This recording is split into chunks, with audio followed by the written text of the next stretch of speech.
Thank you, Nifemi, for joining us. Thank you, Fatima, for joining us. Thank you, Nurse Lillian, for joining us.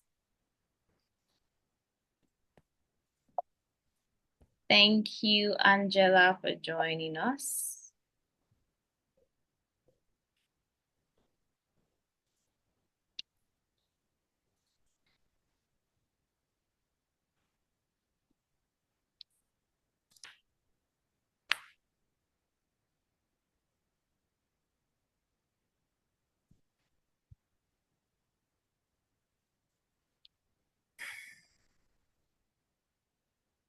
Okay, so without wasting further time, we will just go ahead to start and we would hope others join us along the way. So once again, thank you for taking out time to join us today. If you can, we would like your cameras to be on so we can put a face to our names. But if not, it's totally fine. We are sure that you're here with us. So once again, my name is Amanda Yado Uboji, and I'm one of the programs officers at the Foundation for Cancer Care. It's amazing to have you join us for another episode of our webinar series hosted by the Foundation for Cancer Care. And this time we have it in collaboration with Lakeshore Cancer Center. And today's webinar, we're basically diving into overcoming stigma and building support for those affected by cancer. We would like to inform you and let you know that this session is basically, shall I say, hosted or chaired by the Dewdrop Support Group, which is our cancer support group at the Foundation for Cancer Care and Lakeshore Cancer Center. So before we go to the discussion proper, I will just give a brief overview of what we do at the Foundation for Cancer Care. So basically, Foundation for Cancer Care is a nonprofit arm of Lakeshore Cancer Center, and we've been in operation since 2021. And from then till now, our programs have been very impactful. We have our education and awareness program like this webinar series we host on a quarterly basis. And we have our Crush Cancer Early School programs as well, where we go to secondary schools to create awareness about cancer. The slogan goes, catch them early, and we believe early detection is important. So giving them that information early, we believe it's going to be useful to them in future. Then we also have our community screening programs where we go into indigent communities and we offer screening such as breast cancer, cervical cancer, and prostate cancer screening as well to individuals in these communities. And we also have our patient funding support program where we fund radiotherapy treatments for patients who typically can't afford. Recently, we've been able to collaborate and partner with certain organizations like Medicaid Cancer Foundation and Pink Africa Foundation to provide chemotherapy and mastectomies too. So in all, we are doing the bit we can to fight against cancer in Nigeria and in the world in general. And we're happy that you're joining us today to gain some knowledge from what we have, and we know that our speakers are ready to impact so much to us today. So I would encourage you to relax, sit back, and enjoy yourself. Just for us to know, this session is going to be coordinated by myself and my colleague Toluwanimi. Toluwanimi, are you on the call? If you can just turn on your camera and just say hi so we know you're with us. Hi, Amanda. I'm on the call. Unfortunately, my camera is just not coming up. But yes, I'm here. All right, no problem. That's okay, no problem. Thank you for joining us. All right, so right now I would hand things over to Toluwanimi while she continues the session. Thank you. All right. Good afternoon, everyone. Thank you very much, Amanda, for a very good introduction. So just a few housekeeping rules before we start. Again, like Amanda has said, this particular session is hosted particularly by the Dewdrop Support Group. So we are to have cancer patients here, and the conversation is geared towards overcoming stigma and providing support for cancer patients. So basically, the housekeeping rules remains that we must respect each other's opinion even as we start the conversation. And it is very important that if you have any questions, you can drop your question in the chat. And if you think that you want to speak, you can do that by either leaving a comment in the chat or by raising your hand. And if you have any questions, also, you can. Okay, I don't think there is a chat box, but you could use the chat box to drop your questions. So in the middle of this conversation, we'll have different polls that would come up for the pre-webinar polls and the post-webinar poll. And this is basically just to let us know how this conversation is contributing to you, what is changing even as we begin and after we finish the webinar. So as much as possible, use your emojis. At the downside of your Zoom, you would see the love emoji that shows reactions. So you can always use that to leave reactions in the chat or you leave comments. And as much as possible, make sure that you keep this interactive. Thank you very much. Okay, so moving on, I am supposed to speak to why this particular webinar. So I'm sure that a lot of people have questions as to the choice of this particular topic on overcoming stigma and building support for those affected by cancer patients. So why this webinar? This webinar in particular is supposed to address the issue of stigma. So in the course of our work in the foundation and even at Lakeshore, we have observed that different people, cancer patients, are very reluctant to share the stories. And more importantly, people are having different reactions to cancer patients. So when somebody announces that, oh, I have cancer, you see different reactions from people. If we actually agree with this particular statement, you can drop a reaction in the chat. You see different people wondering, oh, so am I going to get it by interacting with you? So is that the end of it for me? I mean, different people have different reactions, some which they are saying loudly and some which they are just, you can see it from their body language. And this particular conversation is really to let us be aware of the realities of cancer patients and how best we can support them even as they go through their cancer journey. So I would like to emphasize that for cancer patients, in general, the journey is not the same for everybody. We have some that are currently in remission. We have some that are actively going through the treatment. We have some that are struggling with the emotional aspect of treatment. I mean, and we also have majority struggling with the finance part. An average cancer patient has to go through either surgery, chemotherapy, radiotherapy, hormonal therapy, depending on the kind of treatment plan that they have.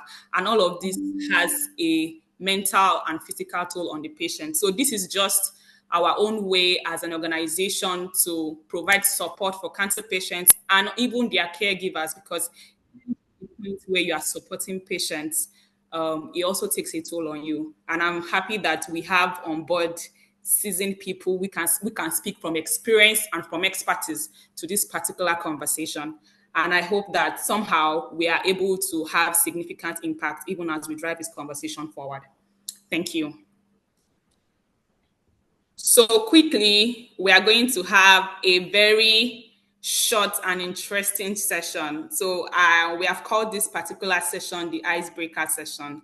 I know that a number of us know ourselves, but quite a number of us also do not know ourselves on this platform. So the first icebreaker activity is for us to describe your support in one word. And basically, whether you're a cancer patient, you work in a cancer hospital, or basically you are just a human, you are just a human being. We all need support. So I want us to use the chat and describe our support network in one word. Personally, for me, if I'm supposed to describe my support network in one word, I would say that I think consistency is the word that actually describes it. I constantly have a consistent and ever-present support for myself, even as I go through life. So if you have anything to say with regards to how you can describe your support system, please use the chat and just drop a word in the comments. I'll be on the lookout and be reading them out as they come in. So we are describing our support network in one word. I'm looking through the chat, so please let's drop our comments quickly so that we can move on. How would you describe your support network in one word? I know that we have friends, so How would you describe your friends in one word? How would you describe the people that show up daily for you in one word? Amanda says kindness, my family. So literally, for some people, their family are those that they look up to for support. How do you describe the people that support you even as you go through your cancer journey? I want you to use the chat box, or if you would actually like to say something, you can actually unmute yourself and say something. Maybe it's easier like that. If you want to say something, or you can raise your hand and say, and then I will unmute you and you can say something.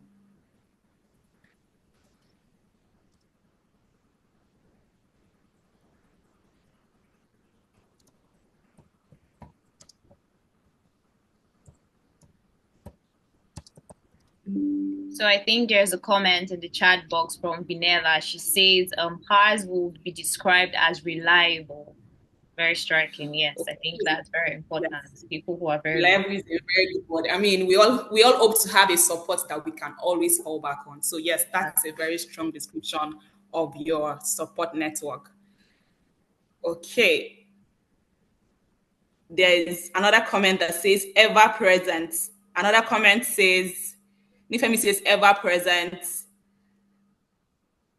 Okay, there's sisterhood. Okay. I like that we're actually dropping comments. Support system is empathetic. Thank you. One word I use to describe my support system is unwavering.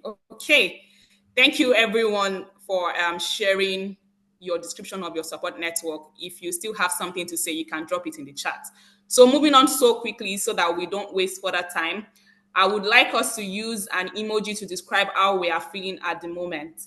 So I know that a number of us have said we're in Enugu, we're in Lagos, dependable, we're in Enugu, we're in Lagos. That means that we have good representation in Nigeria, home and abroad. So I would like you guys to use an emoji to tell me exactly how you are feeling at the moment. Let's see how we can support you in case you actually do need support.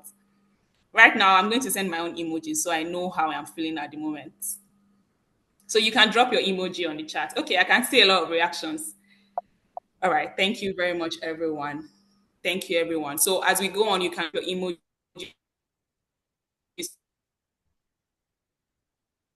I'm still trying to find my own emoji. Mine is the extra dancing happy emoji, the lady in red. I don't know why I can't find it.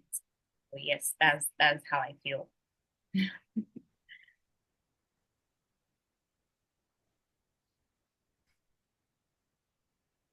Okay, thank you very much, Tolu Animi, for coordinating that wonderful session. I hope we're ready and we're refreshed to begin our next session where we're going to hear from a survivor herself. Tolu Animi, are you still with us?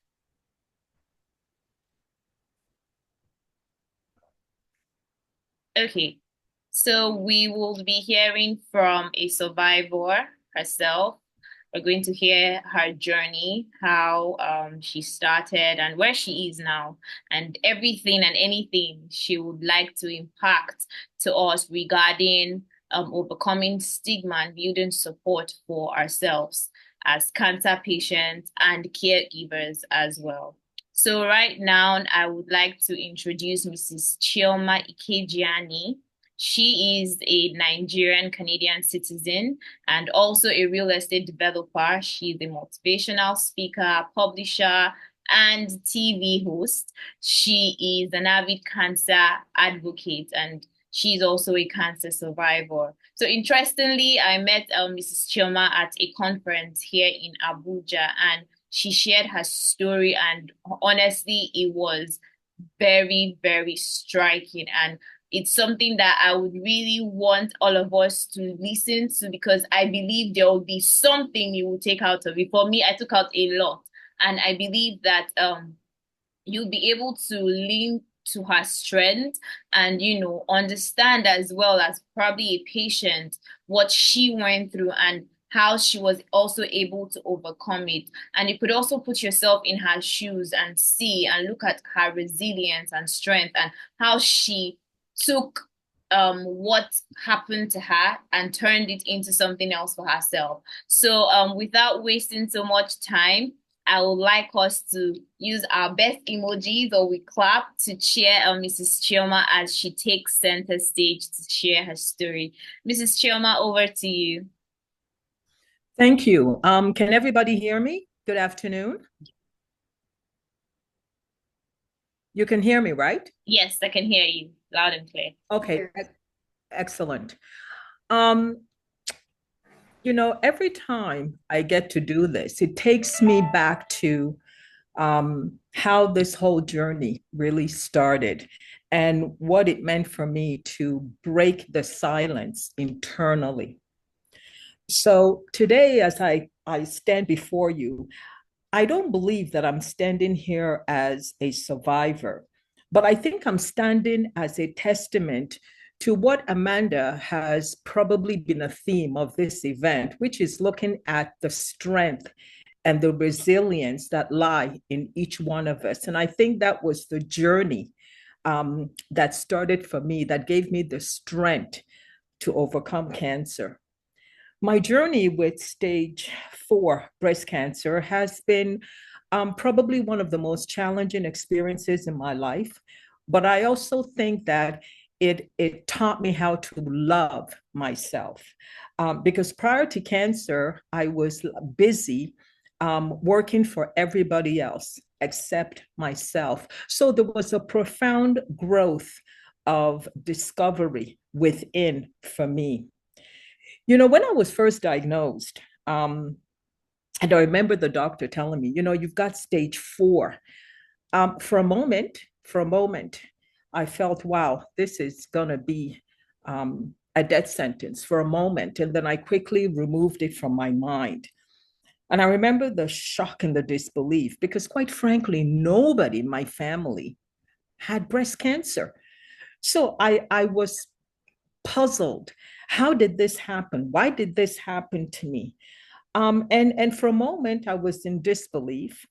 And I remember sitting down with my doctor, and she said to me, "You know what, Choma, this is very curable, but you're going to have to do exactly what your doctor tells you to do." So I realized that this journey is not only about fighting the cancer within me, it was about embracing life with all of its uncertainties. And for just a brief moment, finding the pleasures of not being alone. One of the most important lessons I would say that I learned is really the importance of actually not thinking that I'm a bad person because cancer happened to me. For too long, I was afraid. For too long, I struggled within myself. So, thinking that I had to be strong for everybody, my family, my friends. But I soon realized that the strength must come through my vulnerability. I learned that my voice, if I was able to conquer this within, could inspire others, and that together we could create an incredible network. These were the things that were going through my mind as the doctor kept on telling me, "Choma, you've got stage 4 and we have to begin treatment right away."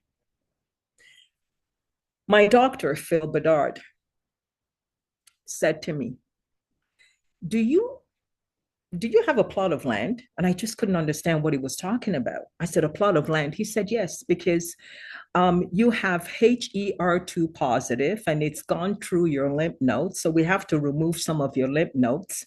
It's gone through your chest wall. It's gone through your liver, your lungs, and your bone. And we're not even sure if this is going to work. But we're going to give it a try. And if you survive, you would have been the 34th person in our hospital that have survived this aggressive cancer. And I remember as I sat on the chair and I looked up at this crystal-like water that had my cocktail of what was going inside my body. And I remember looking around and I heard some people scream. And it was the first time that I sat on a chair and I had an IV pumped into me. And I didn't even know what would happen, how I would react to the treatment of cancer.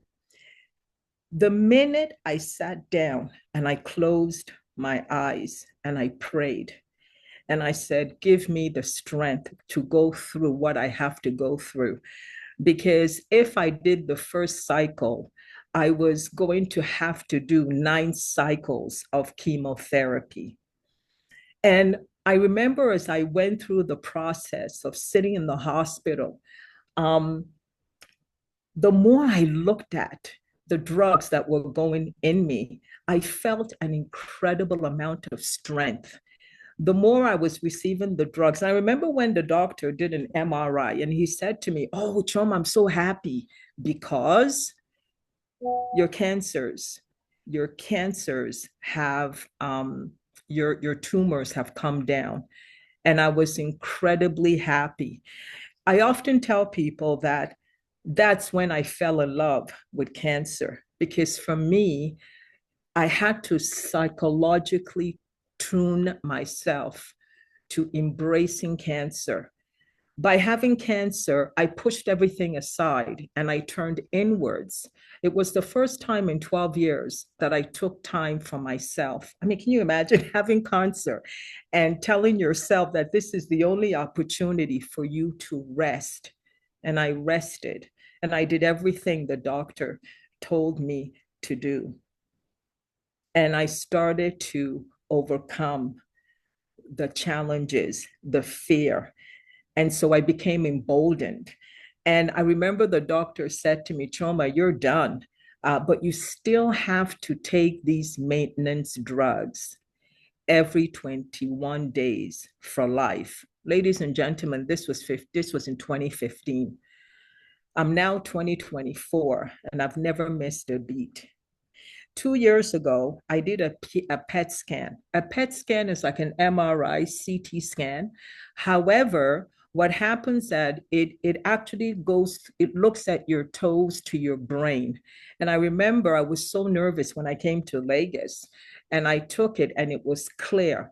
Last year, I did another MRI because I have gone through 5 years in remission. My doctors told me that I can only do an MRI once a year. Prior to that, I was doing it every 3 months and then every 6 months, and now it's once a year. You know, the journey of cancer has been the sweetest thing that has ever happened to me because I've met some incredible people in this journey. When when they reached out to me to talk about my experience, it really you don't know how far you've come because time moves so quickly. And every time I do this, I have to go back to where I started, to where the doctors were giving me all these big words, and I just didn't know what was going on, to having to rediscover and become an advocate and learn about what kind of tumor I had. And I think that by learning, um, it really blinded me to the stigma. I I I became very confident because I could talk one to one with my doctors because I understood exactly what was happening to me. So whenever I have an opportunity to speak to an audience, the first thing I tell patients and I tell people that may have cancer, because the statistics is scary. 1 in 3 women will get some form of cancer. And I remember my doctor telling me, she said, you know what, Choma, it's an aging disease. So as long as you have those boobs, you may have cancer. And so it has been a fantastic journey, and I continue to embrace it. And I just want to thank this organization for giving me this opportunity to speak so confidently about a journey that started out of fear, out of pain, out of desperation, to a discovery, a journey of profound humility. Thank you. All right, thank you so much, Mrs. Chioma, for sharing that with us. Please, can we use an emoji to thank Mrs. Chioma for sharing her story with us? As she was speaking, something caught my attention. When she said she has fallen in love with cancer, I'm sure a lot of us, our facial expressions would be like, okay, where is this coming from? And at a point, I think I felt that way too until she spoke further and the fact that she said that she was able to channel herself inward and she was able to use that as an opportunity to rest. And it got me thinking, and I'm like, sometimes, yes, things do happen to us that we didn't plan to happen. And as she said, for a while, she kept thinking, did she do something bad? And there's that stigma around it that, oh, probably I did something to deserve this or something, but not at all. That necessarily wasn't what happened, but she tried to channel everything inwardly and seek herself inwardly and, use this as a tool for strength for herself. And ever since then, as she mentioned, she has been using her story as an inspiring medium for other people to remember that, people do not have cancer because they did something wrong or because something happened. But as she rightly said, as her doctor said, it's something that can happen to 1 in 3 women, not because you necessarily did something wrong, but it's an illness. And something I like to how I like to see any sickness or any illness, the same way mental health is being overlooked and there's stigma around mental health. I always try to say, as long as there is a cure, as long as there's something that can be done, I think we should treat every illness as malaria. It happens to the best of us, and it doesn't mean that you did something wrong or there's necessarily something wrong with you. And I believe that's why we need support. Support is very important for our journey in whichever area of life it might be, including being diagnosed with cancer. So thank you so much, Mrs. Chioma, for sharing your story with us. So briefly, we're going to put out a poll for you to fill while the next speaker prepares to join us. So in just 2 minutes, the poll is up now. So please take time to fill the poll. Kindly let me know if you can see the poll from your end. Please, can you view the poll? Okay, thank you. Thank you. So please just take up time to fill that while we prepare to have our next speaker. So Toluwanimi, would you like to do us the honor while the poll is going on to introduce our next speaker? Thank you.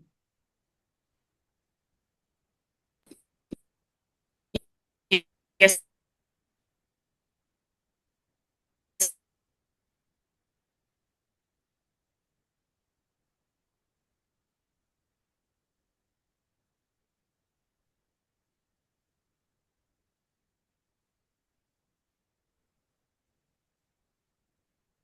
Okay, I think Toluwanimi is having network challenges, so I will just go ahead to do that. So next we'll be having Vinela Mbanusi speak with us. She is a psychologist at the Unforsaken House of Hepzibah, and she obtained her degree in psychology at Nnamdi Azikiwe University at Anambra State. She has over 5 years of working experience. She's a counselor and a psychotherapist, as well as a youth mentor. She has worked with clients at the Federal Neuropsychiatric Hospital at Yaba, Lagos. She has worked at media houses and youth resource centers, and also worked with a Canadian NGO, KUSO, in helping men and women improve their mental health. So without wasting further time, Vinela, kindly welcome Vinela to take the floor now. Thank you, Vinela, for joining us. Thank you, Amanda. Thank you very much. Good evening, everybody. Good morning or good afternoon from wherever you're listening from. I don't know if you can see my camera. Can you see me, please? Yes, we can. I can Okay, say that. great. Okay, so first of all, I'd like to applaud Mrs. Choma. Your story was a very touching one. I like the part where you mentioned, which Amanda had also affirmed, where you said that at some point you had to fall in love with cancer. Your story is very encouraging, and I am very grateful. I'm happy that we have cancer survivors in this this presentation. I believe that they will find your story quite inspiring, and I believe they will draw some lessons from it. So well done. It has not been easy, I know, and it's been like a roller coaster of experience and journey for you. And I pray and I believe that you will continue to find that inner strength which you eventually found in the course of your journey. So today, I would like to first of all start by applauding every individual in this presentation who has survived cancer. You are the real warriors. You are the real VVPs of your lives, because like Amanda mentioned, people's journeys are different, right? But it's usually, cancer diagnosis comes with a lot of um, reactions and experiences for different people. For people, it could be a total change of their lifestyle. They will have to make a lifelong changes in order to accommodate that. So it is not very easy to, have this kind of diagnosis and be able to, navigate through a lot of things. So first, getting cancer diagnosis, it's one huge, heck of it can come with a lot of emotions. It can come with denial. It can come with shock. It can come with a whole lot of emotions. In psychology, there's something we call, the grieving process. And just like Mrs. Choma had mentioned, the moment when you get that particular diagnosis, most people will tend to think the worst case scenario, which is this a death sentence? And that alone, that quick journey, because again, because these are things that in our field we describe as jumping the whole process to the end product, which sometimes makes the person's experience different, and these experiences differ. So when people get cancer diagnosis, what they usually think of is this is a death sentence, is there might not be much to do about it. And this usually informs or affects the person's general attitude and, how they take this particular diagnosis. Cancer in itself is not a death sentence. And in the course of my professional or clinical experience, we've helped, cancer survivors, even cancer patients navigate through that process. And in the true sense of it, one of the things that they have to deal with is the stigma that comes with the diagnosis, the stigma that also comes with surviving it. In itself, it's important that you understand that going through this journey, there's a lot to contend with in the external world. Family, friends, people around you, even people that don't know you, people that probably, passers by, people you meet in the hospital in the course of the treatment, you experience a lot. And in the course of that,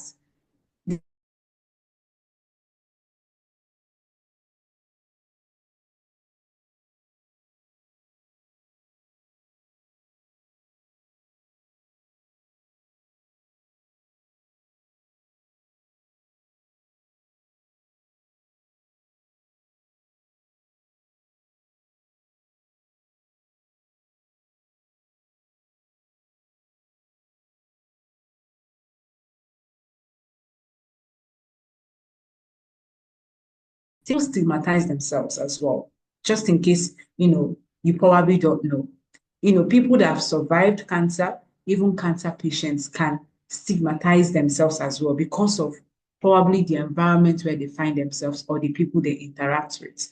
To tease out what Mrs. Choma, because she has a story, she's a cancer survivor, I'm going to pick out some of the things I would like to talk about from her own story so that we can bring it home. She said at some point, she started feeling, okay, is this what Is this as a result of what I've done wrong and things like that? And Amanda had mentioned that this is an illness. This is something that that happens to at least one woman in 3 women, right? So blaming yourself or narrowing it down to what is this what I have done is also you stigmatizing yourself, having a negative attitude towards yourself as a result of what has happened. So as much as possible, in understanding stigma, you need to also ensure that the home environment, the housekeeping environment is good, which is the self. You are not bringing in any negative energy or any negative impression of yourself as a result of what has happened. Now, to talk about my clinical experience, I once worked, with a woman who survived breast cancer, and one of the things that she had mentioned was that at some point, it was a question of I can't continue to deal with this anymore. Even though some things might be happening, treatments are going on, the doctors are very supportive. Even in me, like me personally, I don't think I have the will to continue. Now, this particular statement that she made, I had an experience that affirmed it in the sense that I had a friend who also survived breast cancer.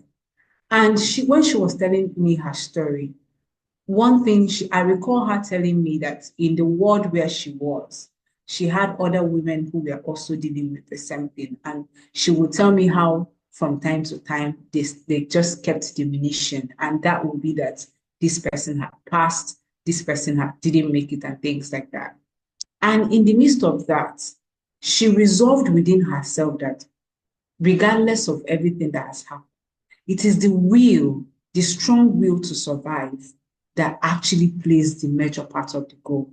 I'm not discounting that sometimes, the actual, treatments, the tests that will be run and all of those things, they might not be important or they are not sufficient enough. But sometimes in those moments when you feel that weakness, despondency, sadness, because these are the psychological picture of, cancer in this sense. It's in those moments that really determine how this person might navigate through this. So the strong will, the resilience, the inner strength that you might draw from yourself most likely would play a major part in the treatment plan. Now, when this friend of mine was telling this story, I realized how much importance having that self-will actually plays in the treatment plan. Now, in going through the stigma, is you helping you, like making yourself come to an understanding that regardless of what has happened as a survivor, what is the next thing that you need to do after the whole treatment has been done, when you're in remission, when you have been declared cancer-free? That is even when life itself begins. So even as cancer survivors, in the midst of people probably giving you the look, in the midst of the public stigma, in the midst of the enacted stigma in the sense of negative attitudes towards you from people, how is your own personal or inner space in terms of moving forward after what has happened? Let me share an experience, like what I've learned over time in working with cancer survivors and even cancer patients, is the fact that understanding that after everything that has happened, there is still life after this. How will you pick up, the parts where the areas or the parts that were not really focused on whilst all of these things were happening? How do you pick up that part again, that part of your life again to move forward? Because sometimes in dealing with stigma is you being resilient enough to pick up the lost or the not so much focused on areas of your life again to bounce back. So sometimes surviving cancer is not just being declared free. It's also you picking up that part of yourself that is still there, that is still very strong, that is still very resilient to still forge ahead. Underplaying the attention what has happened to you might have on others. Remember that when people go through, difficult, life changes like cancer diagnosis, there are some parts of their lives that might not really be that might be latent in the sense that it was not very active at the time when these things were happening or when prior to cancer diagnosis. It's you mirroring down or zeroing down to that particular part of your life that was not very evident and drawing strength from it. Going back to what Mrs. Choma mentioned, she said that, prior to the cancer diagnosis, she was the type that would care for other people, do this for people with little or no attention to the self. But surviving cancer made her to fall in love with herself, show herself some kindness, and be able to know how to love herself more. Now, in understanding stigma, it's important that we gain more understanding on some of the after effects of surviving cancer. Is that depressive symptoms? Remember, there has been a lot of, there's been changes sort of in one's life after, cancer survival.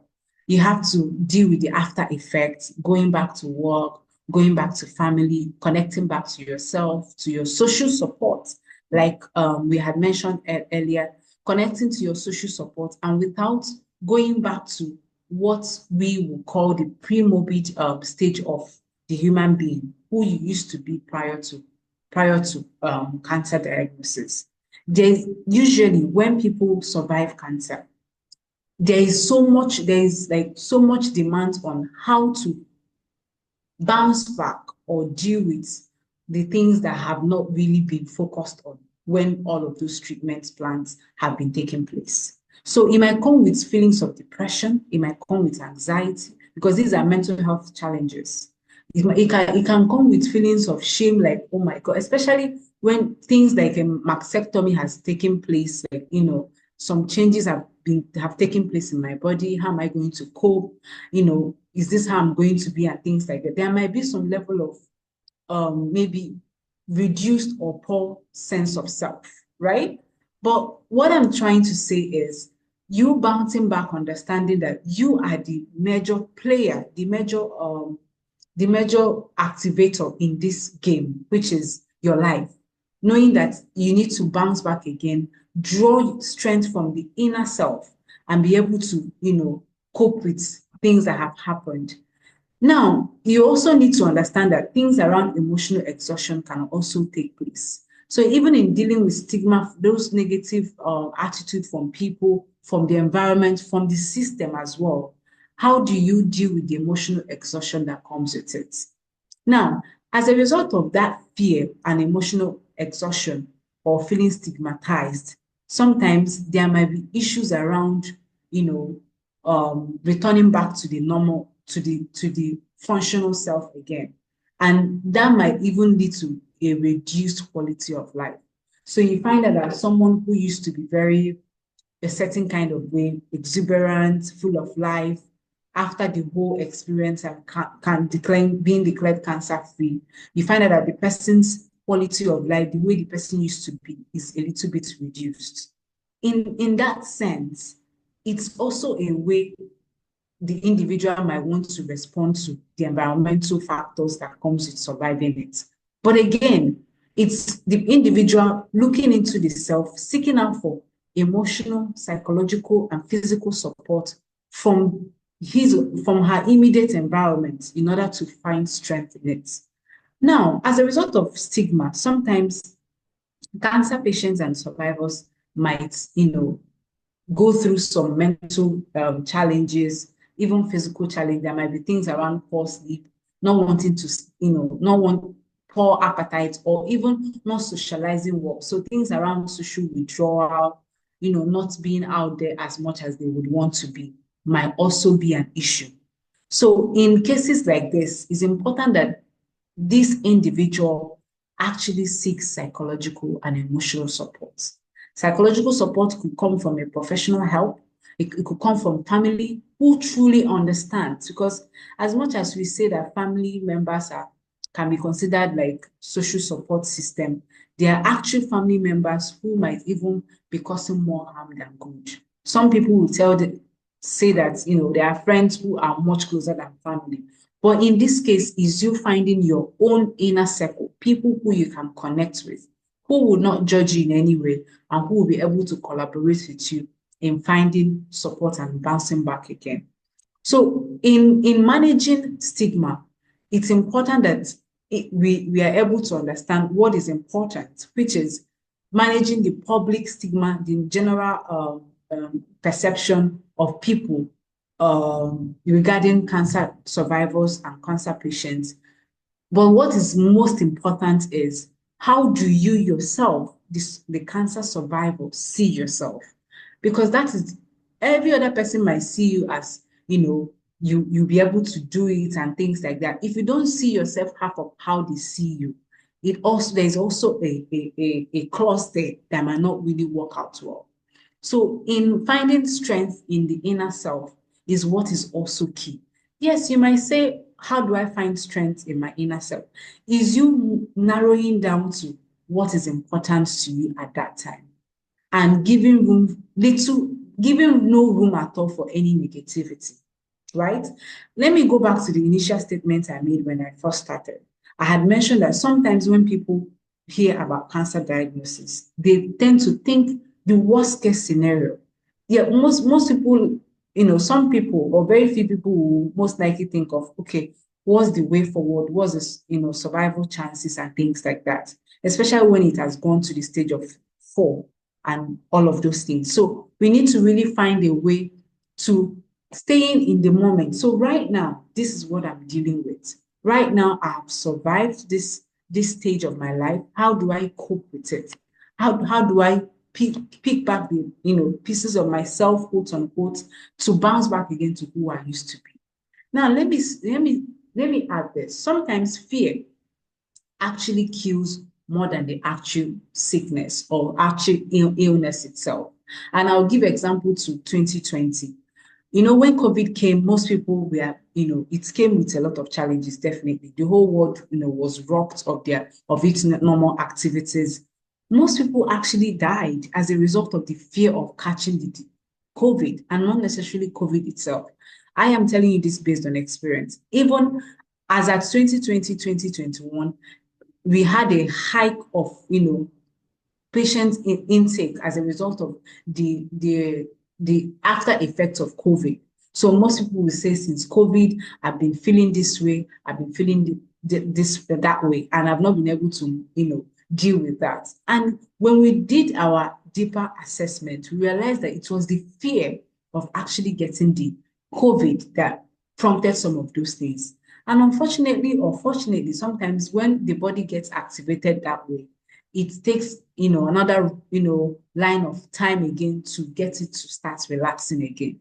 So the same thing with cancer as well. Sometimes the fear of how will people see me, how will my friends see me, my colleagues, and my family, especially when things like mastectomy has happened and all of those things.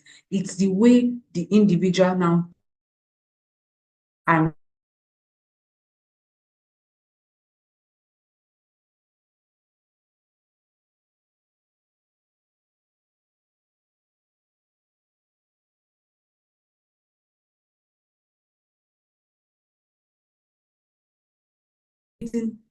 survivors and families about the disease itself. What are the treatment plans? What are the follow-up to the treatment, and what are possible complications? And then helping them provide accurate information about cancer, in the sense that, it's not a death sentence. You can still return back to your daily functioning, even after surviving. And regardless of the statistics, regardless of the figures that we see, from research, people still, kick against those figures and, make great milestones. Now, it's also important that we talk about coping skills. How do you, return back to your normal activities? Because these are things that, kick against stigma. Returning back to your activities, your job, your family, your hobbies, and things like that, engaging more in social interaction and engagement. These are things that can usually help in, dealing with, stigma or tackling stigma itself. Now, it's also important that there is this fear based on my clinical experience. Some cancer survivors that I've seen, there's usually this fear that, oh, will it come back? What if something else, happens? And so they live with this constant anxiety that, oh, I don't want to enjoy myself too much now, just in case anything happens. The truth is, again, we are jumping into the worst case scenario. Whilst right now, this is the tests are saying that you are cancer free or you're in remission. It's important that you enjoy those moments. There are people who have gone through this process and they really had a difficult time and they couldn't make it. And guess what? You made it and you were able to survive it. Is you zoning into yourself, congratulating yourself for the journey you've gone through so far, gaining from the lessons and staying in the moment to enjoy your wins. That is important. So when negative thoughts come to you, you can consider positive reframing, telling yourself, I don't want this kind of thing to, take the most of my time. I need to stay in the moment, enjoying myself, and the journeys that I've gone so far is actually, I am not putting myself in constant anxiety that something wrong or something is going to go wrong. Now, another one I want to quickly talk about is the emotional and the spiritual support. Now, I know Nigeria is quite a religious community, and most times when things like this come up, you hear things around God will see you through and all of those things. Is you also drawing strength from the spiritual aspect of it and encouraging your family members to, be with you, spend time with you, pray with you, and all of those, because these are things that, to be honest with you, when you ask, in 80% of people I've dealt with in therapy, not just cancer survivors, I've worked with your cancer patients. When you ask them, what is your psychological resource for coping? What gives you hope to cope? 80% of them have said that, oh, my faith, oh, God, and all of those things. So I am not discounting that some God also plays, the religious aspect of it also plays a role in tackling stigma. So understanding the spiritual aspect of it in terms of drawing strength from the word of God, listening to sermons, if you're a Christian, if you're a Muslim, whatever religion or faith that you belong to, so long as you are able to draw strength from it, these are also things that can help you through that process. Now, it's important that, advocacy, it plays a key role in tackling stigma. This is usually maybe from, and I like what FCC is doing again in terms of what they do, trying to create awareness for helping cancer survivors, creating advocacy, even policy making, and making all of those efforts in setting up maybe group counseling for cancer survivors. These are ways we can help people to, deal with stigma.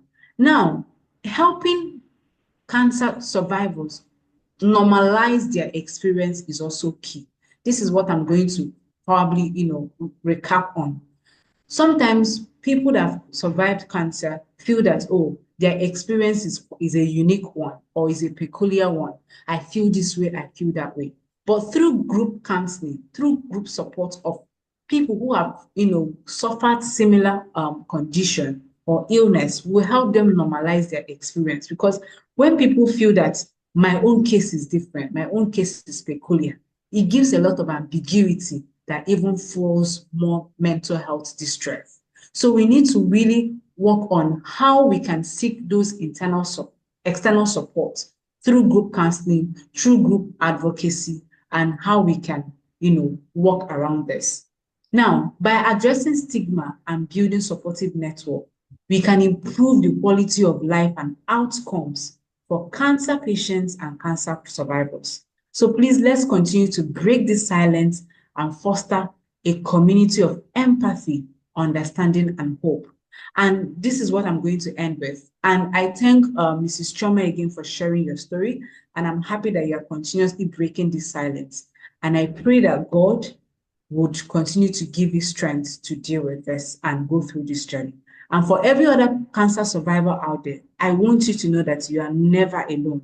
No matter what happens, you are never alone in this journey. There is always someone you can reach out to, someone that can listen to you. So that's what I'm going to leave with you now. Thank you very much. Thank you very much, Vinera, for this wonderful session. Toluwanimi, I don't know, you can agree with me that this one, it was mind blowing, starting with Mrs. Chioma and Vinera breaking it down to us like this, based off on what Mrs. Chioma started off with. Like, this was amazing. Thank you so much, Vinera, for sharing all of this with us. While Vinella was speaking, for me, I think one key thing that I took out, and we also even have a question related to that in the comment section, was support. Because, she talked about how individual support and family support plays a role either positively or negatively. And I have come to understand that whilst trying to support, while a family member is trying to give support, they might also be strained, being stressed from having to assist emotionally, physically, and psychologically their family member who is going through that. So I think I really agree with her when she says we should look for other means of support from people outside to, gain this support we need as well outside of the family. So thank you again, Vinella, for that. And she said something very important that I'm going to reiterate again about group support, group psychotherapy. And that's something we do at the Foundation for Cancer Care. We fund psychotherapy treatment for cancer patients and survivors in groups, basically. And she has emphasized the importance of why it should be in group sessions so that you are able to share and you understand that what you're sharing, you are not alone in that. You have people just like you with you that are going through the same thing. So you can always contact us at the Foundation for Cancer Care to also get that resource or service or program from us as well. So thank you again, Vinera. Toluwanimi, I don't know if you have something for us now. And while we wait on Toluwanimi, it's time for us to have our questions. And if we have questions, some have already been put in the chat box, which I will just start with while we wait on Toluwanimi to speak with us. So the first question, I believe, was directed to Mrs. Chioma. And the question was around the support system that was available to her during her journey. That was what she was doing.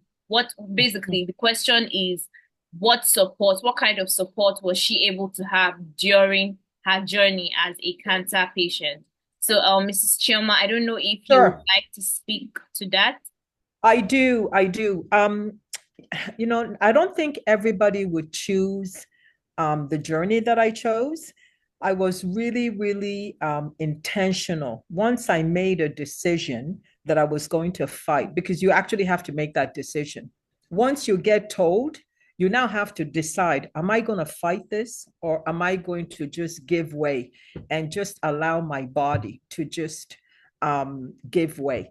So I remember coming back from the hospital, and guess what I did? I decided that I'm going to go through this journey alone because I wanted to be focused. And so I asked my family to leave. That's what worked for me, and it worked.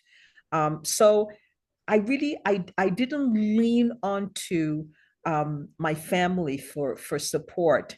They came to visit me at the hospital when I was doing the chemo, but I wanted to be on my own.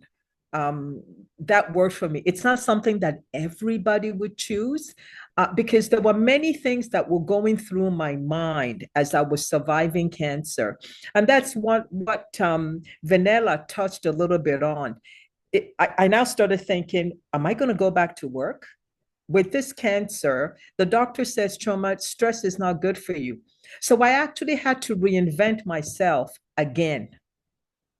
So that's why I wanted to be on my own, so that once I was ready to face the world, I could do that in a very strong backing.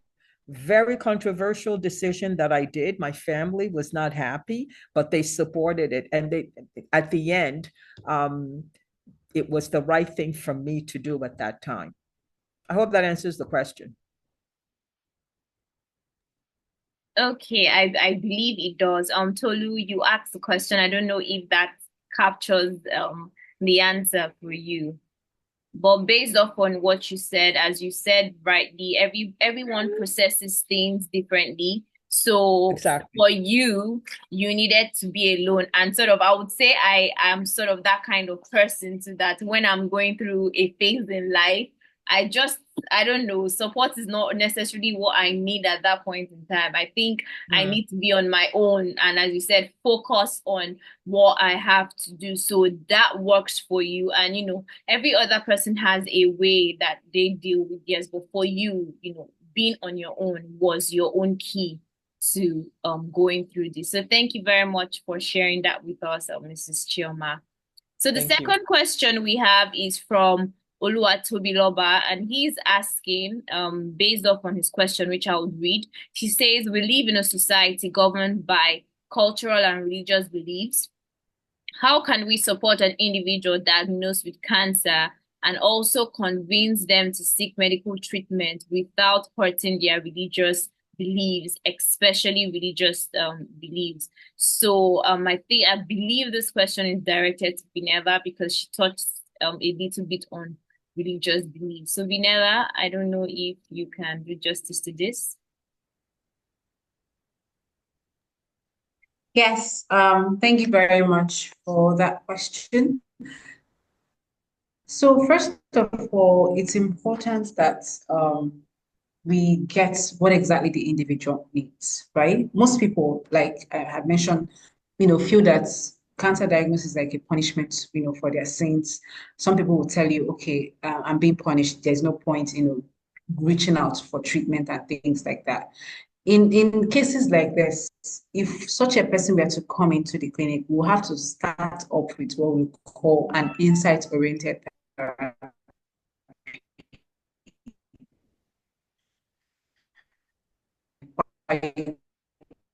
It's a tricky one because it's quite as really self.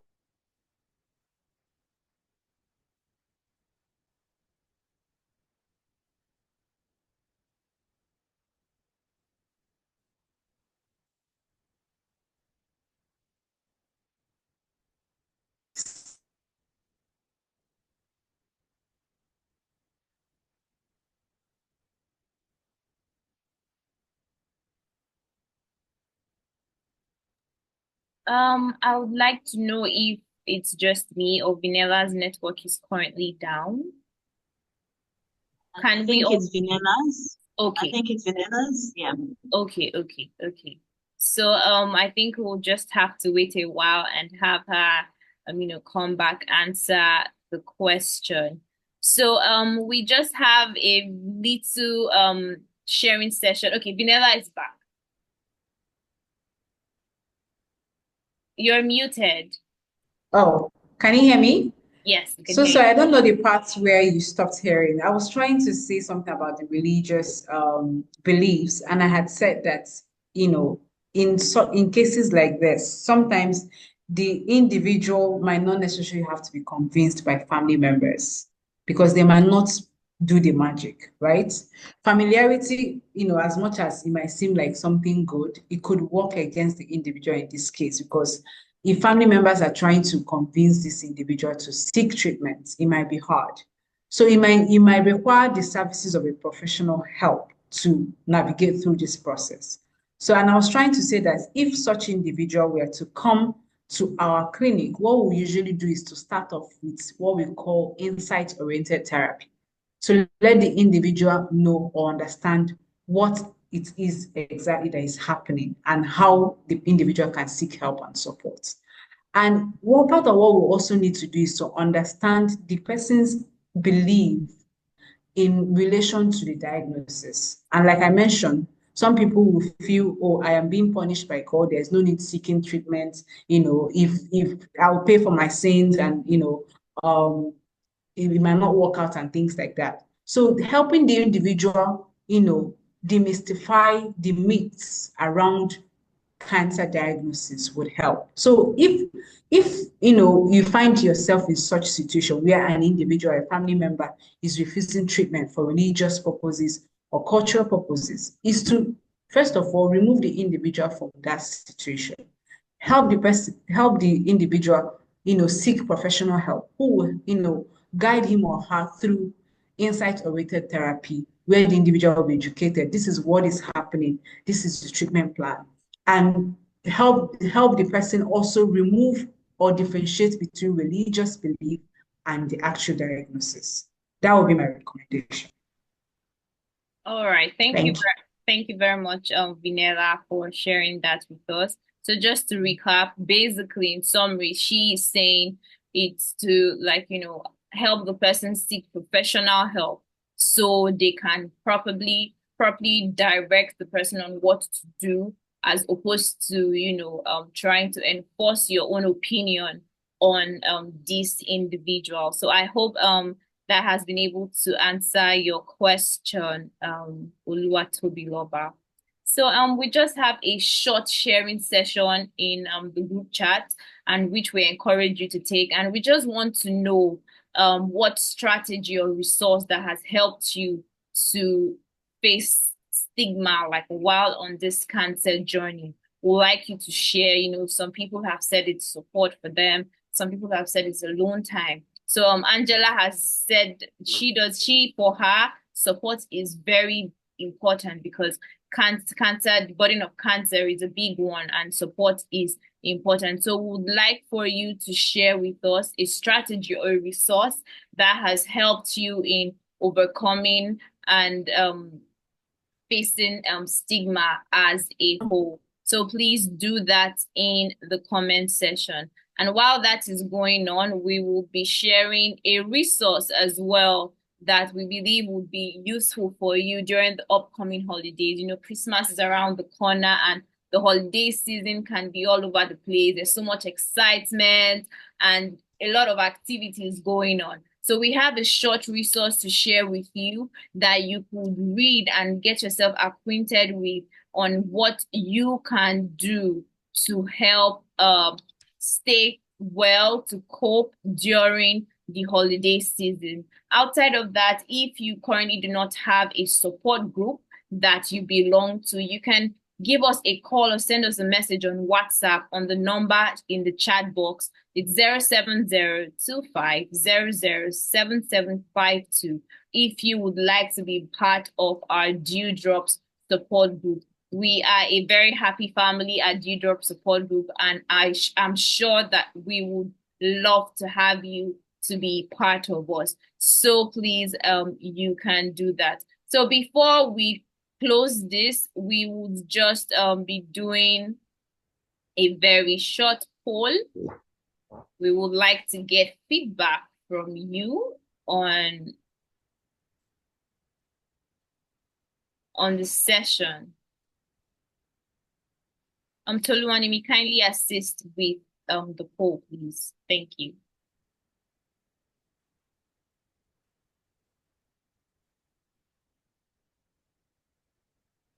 So while the poll is coming up, we want to say thank you once again for being part of our webinar today. Thank you for making out time, and we believe that this session has been very impactful for you, and it has been useful. And we hope that this session doesn't end here. The conversation doesn't end here. We can take it to our various support groups. We can also talk about it on social media, because awareness is one key thing that we have learned today that is used in overcoming stigma. When you know about the disease, when you know what it is, you will be able to proudly talk about it and know what is to be done. So I believe that as well would be helpful. The poll is up on our screen, so we can just do that shortly. Also, we have some comments in the chat box on what they have been, using to cope around cancer. And we have people talk about support from family. We have people talking about basically family support. It's very important for us to have that support from our family members. So thank you so much, everyone, for sharing that with us. This session would be available for those who didn't start from the beginning. It will be available on our social media on YouTube for you to rewatch. You can also follow us on Instagram, Twitter, LinkedIn, and Facebook for you to get in touch with us and stay acquainted and abreast with our programs and upcoming events as well. We would continue to make resources available for you and your support network so that you can be able to get all the support you need. Support is not just social or physical.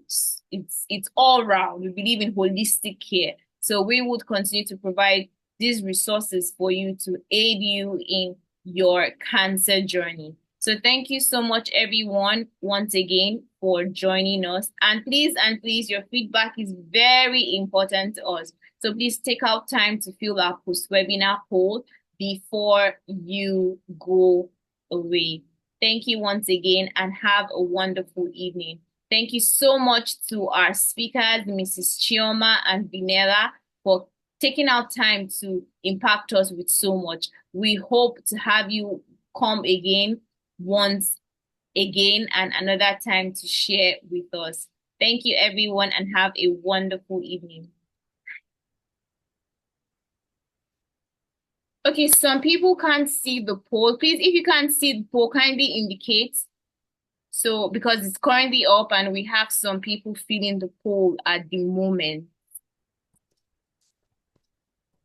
Okay, Destiny can't see the poll. Okay, quite a number of people can't see the poll. Okay, we'll do something about it so you can access it as well. Okay. Thank you.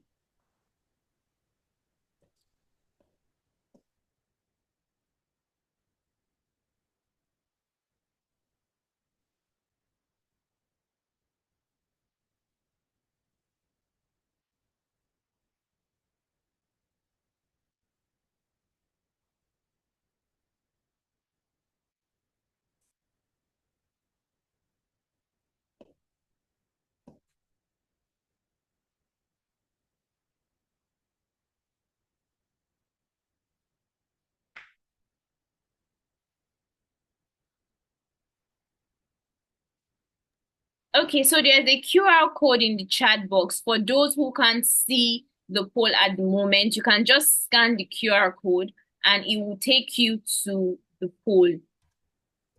So just scan the QR code. Let me project that now so that you can do that.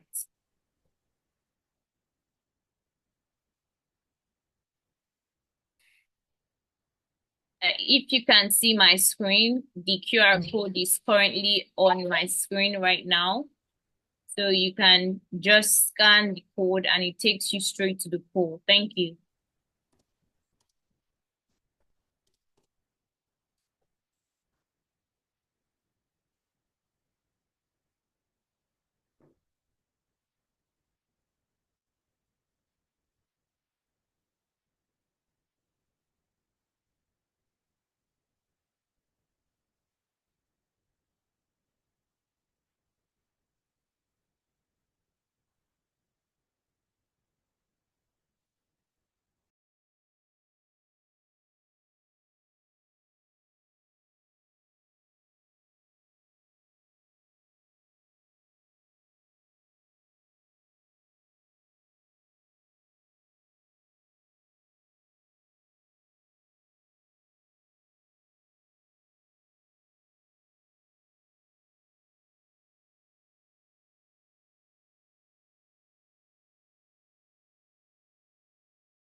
I think by now everyone should be done with their polls. The webinar is over, so you can leave the meeting. If you still have your poll to take on, please make sure you use your poll before you go. Thank you very much.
Hi guys.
Okay.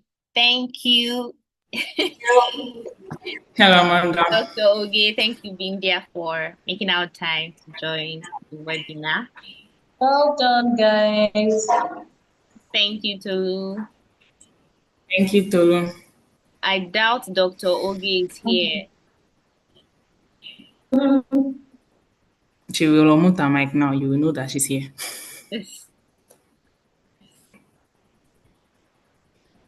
No, maybe. Well done. Yeah, it went very.